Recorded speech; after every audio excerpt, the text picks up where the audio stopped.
शक्तीपीठ महामार्ग विरोधी संघर्ष समितीच्या शिष्टमंडळानं आज राज्याचे उपमुख्यमंत्री अजित पवार यांची शासकीय विश्रामगृहावर भेट घेतली। मुख्यमंत्री एकनाथ शिंदे यांनी शक्तीपीठ महामार्गाला स्थगिती दिल्याचं तोंडी सांगितलं असलं तरी भूसंपादनासाठी शेतकऱ्यांना नोटिसा दिल्या जात असल्याचं शिष्टमंडळाच्या वतीनं कॉम्रेड गिरीश फोंडे यांनी उपमुख्यमंत्री अजित पवार यांच्या निदर्शनास आणून दिलं।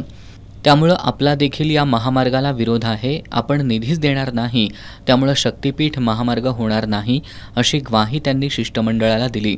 यावेळी शक्तीपीठ महामार्ग विरोधी संघर्ष समितीचे सदस्य सम्राट मोरे, कृष्णात पाटील, प्रकाश पाटील, शिवाजी कांबळे, योगेश कुळमोडे, नितीन मगदूम, आनंदा पाटील, तानाजी भोसले, नवनाथ पाटील, संभाजी पाटील, हिंदूराव मगदूम, रणजित मोरे, अजित पाटील, आनंदा देसाई, सुरेश शिंदे, दिनकर पाटील, पांडुरंग पाटील, जालिंदर कुडाळकर, राजेंद्र पाटील, शिवाजी पाटील यांच्यासह हातकणंगले, कागल, शिरोळ, करवीर, भुदरगड आणि आजरा इथले शेतकरी उपस्थित होते।